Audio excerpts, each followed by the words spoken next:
Hello again, everyone, and welcome back to the Beyond Pain podcast with myself, Joe LaVacca, and Joe Gambino. In today's episode, we ask the question, are squats bad for your knees? And we further talk about the idea of when is pain something that you should get looked at, and when and where can it serve as a guide to what we're doing in our rehab process or even in our own gym programming. We hope you enjoy this episode and all future episodes of the Beyond Pain podcast. And if you do, please remember to like and comment, and most importantly, share this episode with someone who you think it could help. Without further ado, here is episode 22 of the Beyond Pain podcast. Welcome to the Beyond Pain podcast with your hosts, Joe Gambino and Joe LaVacca. Join the two Joes, two physical therapists, as they discuss how to navigate the uncertainties of pain so you can move beyond it and get back to the activities you love most.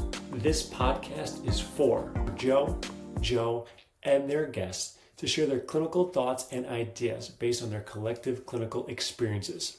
Can this information be for you? Maybe. But we cannot know for sure. Therefore, it is always worth talking to your healthcare provider to make the best decisions in your care before you implement anything on this podcast. And please use common sense.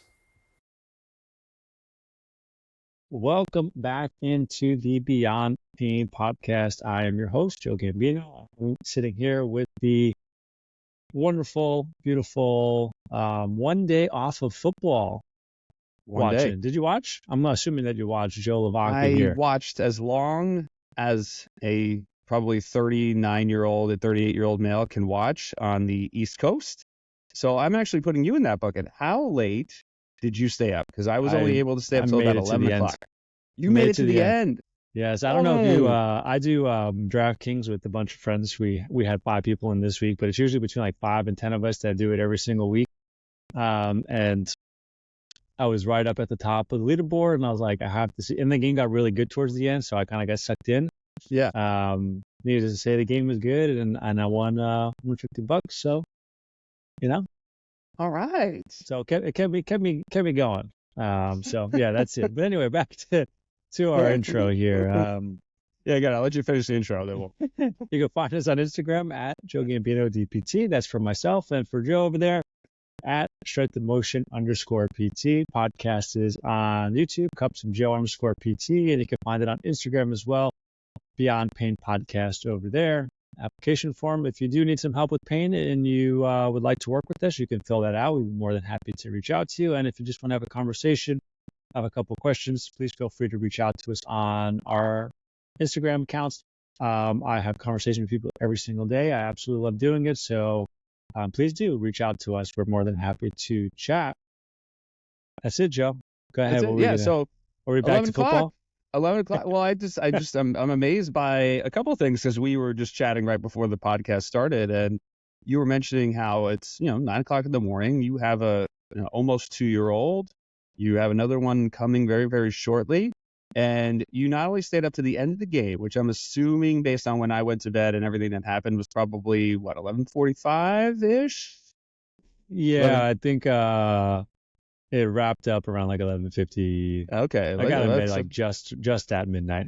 Just at midnight, and you worked out already, showed up for the podcast. No doubt Lily was up already. You were probably taking care of her. She actually woke me up 10 minutes before my alarm went off. Wow, look at that. And you're telling me how you upped your game in the ice latte category. So I would say, Joe, you are winning today. Yeah, winning today. We'll see how, usually, it's a workout in the morning with some pre-workout. That will get me going to at least 4 or 5 o'clock. And then the crash. Then the crash happens. We'll start to hit. So I'll be good for a little while. Let's see, what did I do? So by going to bed at 11, my Garmin told me my body battery is 100%. The last 2 days, I woke up with 100% body battery, full recovery, right? And my sleep score the last couple of days, which also my Garmin registers, was in the 90s and higher. So there you go. We are prioritizing. And now here's the question, Joe. Do you actually feel like your battery is 100% charged? I don't ever really pay attention to that. I just think it's funny. Courtney and I have like this Courtney has a mini competition with herself every day, I think. And then I kind of get pulled into it because when we wake up, she immediately looks at me and she's like, "What was your score? How did you do? What'd your Garmin say?" I'm like, "Well, I don't know, I was sleeping. Why don't we just wake up and enjoy the day?" And she's like, "No, I want to know what your score was." Because she's always in this competition of like who can sleep better or longer and who's more recharged. And, heaven forbid, because I go first, I never really know what to do. So I'm always like, yeah, it was only like a 60. And she was like, "Oh, okay, good. Mine was like a 65. But I know yours wasn't a 60. So really, what was it?" I'm like, "It was, 83. And she was like, she gets really upset. So I really have to be careful with all these recovery scores. I think, look, you're just looking for trends. I think maybe we had touched on this a little bit. I literally just look for it as like, hey, are 3 or 4 days in a row, my watch is telling me something's wrong, maybe with a heart rate, maybe with my sleep being a little bit off, maybe with like a body battery, but I'm never going to look for a one-off. I don't believe in that. Who knows how my arm was positioned, if my wrist was crushing the watch one night versus, getting pushed off to the side. So too many variables for me. I just go by how I feel. And I think most people should too. And if you see that's what I was big curious trends, if you actually felt no. hey, this is telling me I'm 100% charged. Do you feel the battery is charged? Is it lining up? I would say I don't really feel much different. I'd say there is a little bit of a boost. Like when you wake up, you look at the watch and you're like, "Oh, I crushed that last night. Good job." But then like you wake up and you're almost like you want to feel better. So I get up, I'm like, all right, well, I still feel the same, heading to make some coffee. I still feel the same, making breakfast. I still feel the same, but I know I'm better. So you just keep telling yourself that all day long. But no, generally speaking, I think it's all more psychosomatic than anything else. Yeah, I'm sure. I actually pulled up. We have a sleep number bed, and it gives us sleep score too. And mine was 83 last night, which is actually up from my 30-day average. So I should just watch more football. There we go. Watch more football. Win more money. Have that and, excitement of winning $50. That's probably what it was too. Maybe give yourself $50 every night before you go to bed. Just spend more yourself. Just put it on my pillow. All right, let's move in over here. Question of the day. This one comes from me. This actually is based off a conversation I had with somebody yesterday. He was interested in potentially working with me. We got on a call.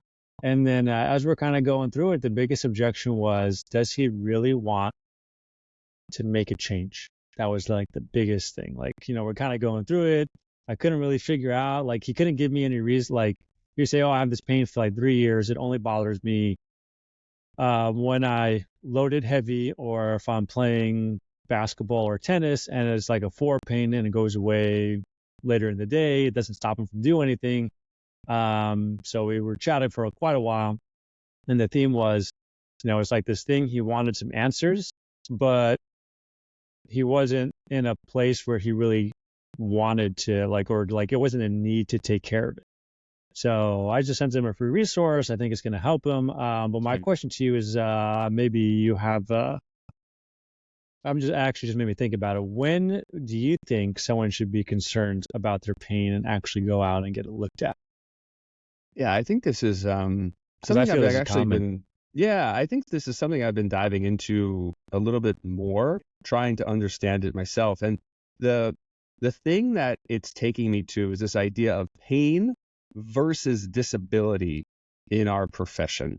Right now, of course, if your pain is concerning to you, then get it looked at. There are so many resources. It could be your PCP, it could be your PT, it could be a massage therapist, it could be your strength coach, but bring it up to someone that may know a little bit more about that topic than you. Even if they don't have the exact answer for pain, which, let's face it, probably nobody does, can they point you, like you did, towards some resources? Hey, you know what? I don't really know too much about this, but you might want to check out this Instagram page. You might want to check out this blog. You might want to check out this YouTube video that I found that, personally I thought was helpful. So I think if you find pain concerning, it's always worth getting an opinion for. Where you get your information, I think, is really important. When you should definitely take a look at it is when it starts to affect your ability to do different things that you want to do. So if you find that you're not going into the gym and strengthening, legs for some reason, if you're canceling plans with friends and family, if you're calling out of work, those are the things where you absolutely should And I don't say that too often, but you absolutely should go get things looked at, because those are the types of things. Your disability will lead to more chronicity, usually in the long run. And then those are the things that will lead to poor coping strategies. So pain on one end, right?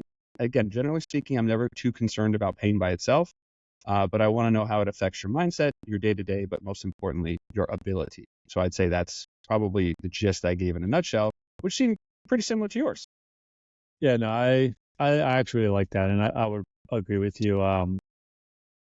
Specifically on like the, is it starting to impact your life? I think it becomes more and more important as far as needing to go get it checked out. If it's your mood is changing, it's affecting relationships, the ability to be with your kids, the ability to play a sport that you like doing, and it feels like you're just like you're almost losing enjoyment because you have to Right.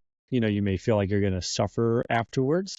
Then go get it checked out. Don't keep pushing that aside. But if it's just like, oh, I have some low level pain, it doesn't stop me from doing anything, and you don't find it to be concerning, then it is what it is, right? I would just continue to find things to put some TLC into those areas and see, if you can manage it and it's perfectly fine. And I mean, I have some stuff. I feel like always has something that's a little bit, but it's nothing that lingers. It's nothing that gets bad. Nothing that really ever gets over like a one these days. I've been almost kind of, I would say, used to pain at this point because of my back, but it's in like a very different place than it was a long time ago, where I don't really like flare-ups are like a 1 or a 2 for me, and it happens like every few months now. So just like, okay, well, I don't need to stop anything. It's not concerning. I'm doing the work to keep it feeling good anyway.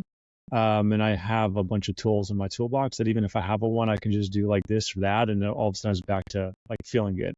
So, yep, that's what I would say. I like that. I really like how you broke that down.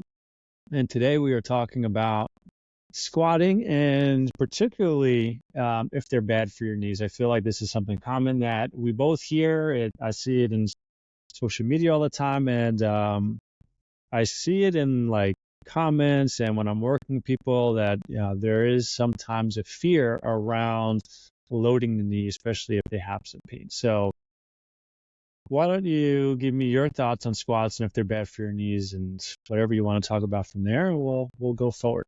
Yeah, well, if anyone follows me on social media, the answer right away they should know is Joe does definitely not think squats are bad for your knees. It's pretty much all I do. Feel like in a lot of my daily training, there's always some sort of like knee dominant squat type exercise. Again, shout out to Ross, coach, extraordinaire, has really helped me grow my thighs over the last 3-4 years. So no, I think squatting is obviously one of the most fundamental, necessary human movement patterns that we all should have access to, right? Now, how much access we have to those things will vary, person to person. What's your training age? What sort of apparatuses do you use? I know when I came to your place, you have barbells and kettlebells. I just have kettlebells and dumbbells here at my gym, or my home gym. So it's going to depend on your setup. It's going to depend on your goals. It's going to depend on so many different things.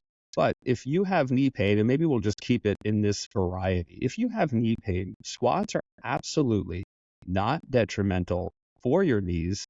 And I think the category that patients seem to be most concerned about is, I'm squatting, but I'm not going below 90 because I heard that's bad for your knees. And I still see that, when I'm squatting, I'm not letting my knees go over my toes, or I'm keeping my toes super, super straight. Because again, that's how you quote unquote should squat. And I think that again, the variability that we talked about last week, or 2 weeks ago now in our other episode, pick a pattern or pick a position that works well for you, that you can tolerate your loading in, and that you can build on. Because what's really funny about the whole knees over toes thing, because that's probably what comes up the most consistently I see with clients, and I see you shaking your head, so it's probably kind of similar across the board, state to state, across the country, across the world, is this: your body mass doesn't change, right? Or if you're holding 50 pounds, it's still 50 pounds. So your body mass doesn't change, the weight that you're holding doesn't change, gravity doesn't change. So if you pick a position where you're deliberately not putting your knee over your toe, the only thing that does for forces is change where they go. So when you don't squat your knee over toe or purposely limit it, you can see a reduction in force at the knee by about 22%, right? According to some data I have here, which is good. If you're mechanically sensitive around the knee, that can really help you. But here's the kicker. It's going to increase the demands on the hip and the lumbar spine by close to 1,000%, at least according to one study that I found. So if you are protecting your knee or you have sensitivity in your knee, this is why we, right, and I'm putting us collectively, I'd say, hey, why don't we start working on your hips? Why don't we start working on your back? Why don't we start working away from the sites of pain? Because if we are going to modify a movement pattern, or you're going to modify a movement pattern, there's going to be other forces placed in other areas that we should probably prepare for. So if you are modifying because you think something is bad for you, just know you're not really doing much service to the rest of your body unless you're preparing your body for those types of loads or movements. So with you shaking your head and, the knees over toes conversation and, maybe not squatting below 90 or parallel, do you have similar thoughts or guidelines that you would give to people where you would say to them, yeah, these are good ideas or these are false beliefs? How would you navigate that in the patients you've seen? Yeah, so the way I would navigate it is, what can your body do in general? So, I think it's actually really interesting that this stat that you bring in here, 22% less load in the knee, but it really starts to increase demand, hips, lower back, things like that. So I think really it all is goal dependent. And if your goal is to really load your hips, then making that kind of modification is worth it, right? If we're looking from a fitness perspective, if you're trying to load the quads, right, letting the knee come over toes is going to be beneficial. I think with Ben Patrick and the whole knees over toes and things like that has gone really kind of shifted in a really large direction. I don't think people need to get too crazy with it. But the way I look at it overall is if you are avoiding it because you have knee pain, well, if you constantly avoid it, those tissues are never going to get stronger. So the biggest thing I see from people is, one of the biggest themes I hear from people when they've had knee pain for a long time is they try to avoid squats and they try to avoid lunges. They don't even do them. It's not even I'm going to try to keep my knees from going over my toes. I'm just going to completely avoid these movement patterns because I'm afraid that is going to make my knee worse. And then what ends up happening is that you end up having pain for years and squats just get harder and harder for you to do. So then it's like a vicious cycle of I'm going to avoid them because it's painful. And then you just don't do it anymore. So your tissues don't adapt to it anymore. And it gets harder and harder for you to do. And it just keeps you away from doing it. And if you have a kid, good luck avoiding squatting. I'm on the ground all the time with Olivia. I have to the same goes for deadlifting. And if you're afraid to bend forward, putting her in her crib, right? You can't avoid it, right? Right. Once she gets older, I don't have to do that stuff anymore. But little things like that, you can't really avoid these positions and you want to work your way back to them. So typically what I'm telling people is, okay, right now you can't squat, you're nervous about it, it's painful. What can we do? Can you do a quarter squat and is it fine? Right. Can we start there? Can you bend your knee? Can we just maybe start with some isometrics and knee flexion and build that capacity up? And it kind of goes into our next episode, but we're going to be talking about prerequisites of movement. What does a squat look like, and what does your body need to do to be able to get back to squatting? Can your knees flex? Can you, do you have ankle dorsiflexion? Do your hips flex? Maybe there's something movement related that's really increasing why, your knees are doing something or you have pain somewhere, right? Because of compensation. So can you start to clear up some of those other things? But to say that they're bad for your knees, I think I agree with you 100% that squats are not bad for your knees. They just might not be the best choice for you depending on your situation, your pain levels. If you have osteoarthritis, squats are probably going to be great for you in the long run, but they may not be the first thing that you're doing, right? Because we do know that resistance training is going to be highly beneficial for people who have OA and help them kind of navigate, reduce pain, stay functioning over the long run. So how can we find those opportunities for movement? and then how can we move them into a direction where just the capacity gets better. And that, like, I'm always, anytime I hear someone scared of moving in a position or there's apprehension, it's always the first thing I want to kind of tackle, because if you are someone who likes to be active, but you're kind of worried about things, you're going to be changing your movement. You're always going to be kind of subconsciously on edge. And I think that's going to change movement and increase your risk for injuries. So how can we start to bring that confidence up? Right. And 2 points that I really want to emphasize there that you brought up. Your tissues are going to adapt, right? Just like everything else in your body with progressive overload.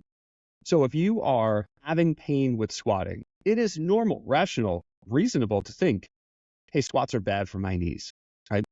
But when we do an assessment with you, we're trying to determine what tissues are sensitive, what compartment of the knee is most sensitive. And sometimes I'll break it down very simply for clients like this. Hey, when you're squatting with 2 legs kind of even on the floor, we're going to push a lot of this load to the lateral portion of your knee, right? And again, maybe depending on if it's a little bit more painful at the top, we know maybe some of these anterior structures are a little bit more sensitive. If it's a little bit more painful as we get toward the bottom, maybe more of these posterior structures are a little bit more sensitive. But typically, we can start to then say, to your point, well, we know this range is a little bit sensitive. It might lead us to believe that this tissue or this side of the compartment of the knee, if we're kind of separating it, is just a little bit kind of like hesitant to take load. But look at all these other ranges, look at all these other tissues that are primed to take load, that can take load, that we can train, and we can always make little modifications around there. So if you're having that pain with a double leg, let's split it out. Let's go single leg. Let's go step ups, right? Because that will push a little bit more load medially into the knee or the knee compartment on the inside.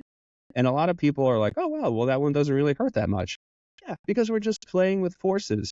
So we can still expose you to a knee dominant position and take away your pain and maybe then break that fear that you were talking about before, because that second part, that's the next part I wanted to talk about. The number one thing that's going to build chronicity or like chronic pain in people is fear avoidance and low self-efficacy or low self-confidence that they're ever going to be able to get back to things. And that kind of brings us full circle to how we started the episode, because if you want to just get out of pain and then think that's going to change your behavior or change your activities at the gym, you're probably mistaken, because you'll be out of pain. But if you think it's because your torn meniscus is so delicate, well, then why would you ever go back to squatting, right? So we really have to play with these variables of force, right? This is for me where biomechanics do come in and can really help us and play a good role in our rehab. But then we also have to say, hey, look, there's no reason for you to fear this, and here's why.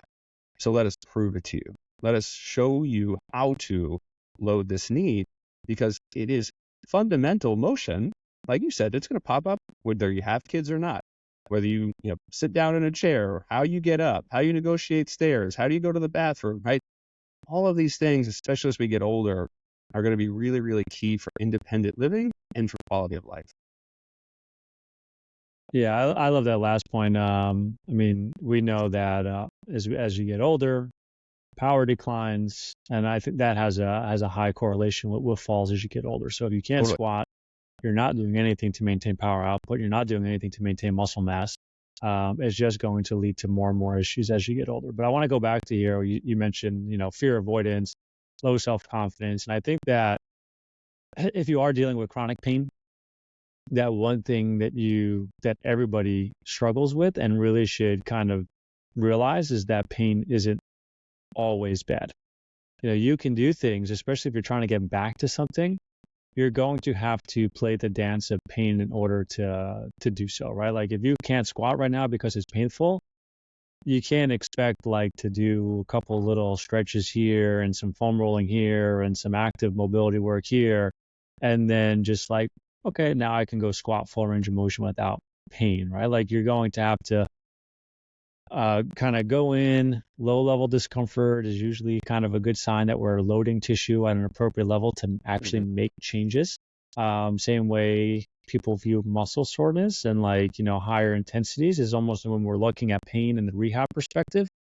Having some knee soreness or having some like, oh, I did some squatting yesterday for the first time in a while and it was a 3-level pain. It went away by the end of night, kind of like the story of the guy in the morning, right? It's like, 4-level pain, but goes away by the time I wake up in the morning.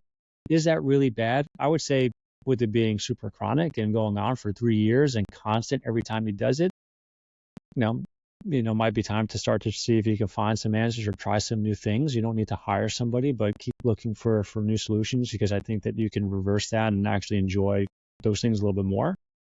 But you have to play that line of symptoms sometimes. And we talked about this before, where we're not just playing with symptoms and like we're just only looking at pain in a vacuum. We're also looking at how movement is. Maybe we have 1 or 2 movement tests that we're doing, and when we're playing with squats, we're making sure those 2 things aren't also moving backwards. That they're feeling better and moving better, and that we're seeing objective changes alongside, because pain, as we know, is a very terrible outcome measure to know progress is happening.